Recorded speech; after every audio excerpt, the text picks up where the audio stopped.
Well, welcome to episode 349 of 10 Minute Record Reviews.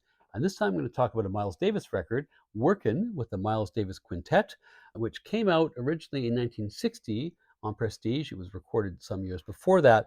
This is a 2009 original jazz classics reissue. I have not researched the sonic provenance of this in terms of original tapes and so on, but this pressing does appear to be very popular on collectors' forums. Anyway, caveat emptor, but it sounds fine to me. In terms of what to expect, well, of course, this is a record made by Miles Davis's first great quintet, who at this point have about a year of playing together under their belts. So the music is hard bop, it's very well played, but in saying it's hard bop, they're also, I think, subtly, well, certainly Miles is, feeling their way towards other forms. In the early 50s, Miles's productivity and his focus had really taken a back seat to his heroin habit, and this, by his own admission, was one of the lowest points of his whole career. He signs for Prestige in 1951, but he wasn't immediately prolific for Prestige. He made some records for them. He makes some records for Blue Note, but for the most part, 1952, 1953 were pretty fallow years for Miles by his own highly productive standards. It wasn't until he kicked his habit in the winter of 1953-54 that he really starts to produce, initially with his last major piece for Blue Note, Miles Davis Volume 3, and then on a whole bunch of records that he does over the next couple of years for Prestige. What he produces in this tail end of his relationship with Prestige from 1954 to 1956 is largely excellent. And that's pretty impressive when you consider that he really starts this period without even having a band. He'd been absent from New York for much of the winter of 1953 and 1954. He'd been living in Detroit to clean up. But when he gets back, his status, name recognition, and his connections allow him to start bringing some big names into his recording sessions, although again without a settled band. He works with people like Art Blakey, Horace Silver, Percy Heath, Kenny Clarke, Sonny Rollins, Thelonious Monk. And all the while Miles was working with these folks, he was working towards the sound that he wanted, which was definitely no longer bebop, but nor was it necessarily bebop's bluesier child, hard bop, as heard commonly by that time on Blue Note. Miles, influenced in part by the piano playing of Ahmad Jamal, was looking for a sparer, a more spacious sound, and as his ideas begin to come together, he starts trying to pull together a band that would be more permanent. In June 1955, he records what would be his first 12-inch LP, Musings of Miles, and on that record are two musicians who would end up playing quite a significant part for Miles in the next few years. And those, of course, are the piano player Red Garland and the drummer Philly Joe Jones. On piano, Miles had actually wanted to bring in Ahmad Jamal, but Jamal was actually quite happy leading his own trio. So Garland, who was a much more chameleon-like piano player and could replicate a variety of styles, in particular use of block chords, which Miles was quite keen on, was drafted in. Over the longer term, Garland and Miles wouldn't necessarily see eye to eye musically, but for the moment, the relationship worked. Philly Joe had been a near constant companion of Miles through those, I guess, somewhat lost years of 1952 and 1953. They had basically functioned as a duo. They'd go from town to town because it wasn't really feasible financially for these two guys who were using to keep a band together, but they would go from gig to gig and they would pull together local musicians to fill out whatever kind of combo they wanted for the evening. When it came to drug use, Philly Joe had not cleaned up his act at the same time that Miles did, which eventually, of course, became a sore point. But Miles always held Philly Joe's drumming in very high esteem. And for the moment, that was enough to keep the relationship on an even keel. At this point, in one of the great watershed moments of his career, Miles plays the Newport Jazz Festival on July 17th, 1955. And he's playing with a pickup group of musicians, big names, but still a pickup group. But in 23 minutes on stage, they absolutely brought the house down. And in particular, what impressed people was a two-person performance with just Miles and Monk of Monk's great classic tune, Round Midnight. In the crowd was George Avakian, the Columbia producer, who, even before the set was over, was backstage persuading Miles to come to lunch with him next week and talk about a contract.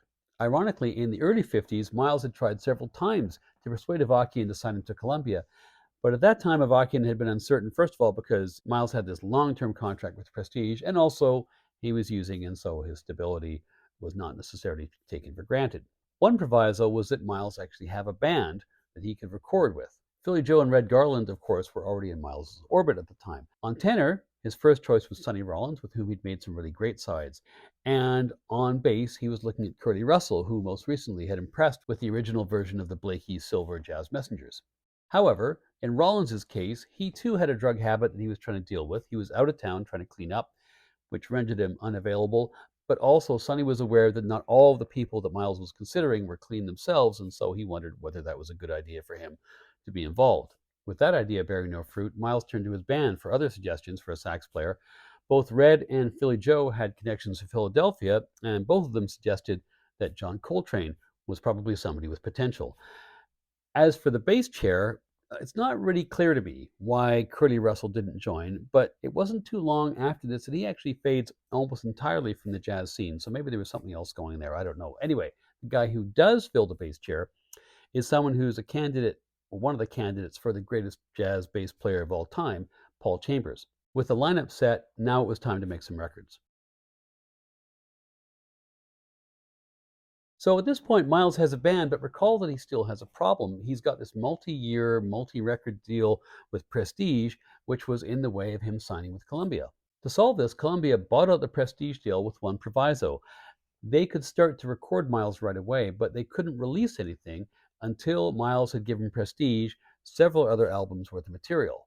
That deal is signed in the fall of 1955. Miles goes into the studio with his new quintet. He makes another record for Prestige, the self-titled Miles, but by the spring of 1956, he still owes Prestige 4 albums. At this stage, it was time to turn this into a volume operation.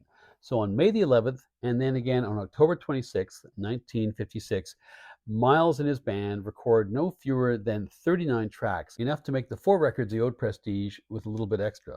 This record, which was released almost 4 years after the recording date, is made at Rudy Van Gelder's studio in Hackensack, New Jersey, with Bob Weinstock producing. All but one of the tracks are from the May 11th session, with Half Nelson coming from the October recording. Side one starts with It Never Entered My Mind by Richard Rodgers. This is the only track which Coltrane sits out. It's probably my favorite Miles track of all time. Miles is mute. Garland's fantastic minor key tinkling, I guess is the right word, that little English country garden quote he throws in. Miles redid the melody for this track, incidentally. Whatever he did, it's just incredible. It is one of the most blissed out Miles tracks I can think of. That's followed by Four, which is a Miles composition, which eventually, of course, became a standard on both the East and West Coasts in the recording studio. Coltrane enters at last on the record, unmistakably Coltrane, even if his playing clearly still has a ways to go. Then we have In Your Own Sweet Way, which is a cover of a Dave Brubeck composition. Now, Brubeck was much maligned privately amongst East Coast musicians, not least because as a white guy, he'd made the cover of Time as a jazz musician before anybody like Ellington or Basie or other real giants of the field. But Miles was one of Brubeck's champions, and not only does he cover him here, he covers him on another album in a few years as well. The last track on side one is something called The Theme, which is a little short ditty they had to sort of open and close their sets when they played club dates. Side two kicks off with Coltrane's only composition on the record called Train's Blues. It's hard when listening to mid 50s Coltrane not to sort of think about how things would progress and compare him against that.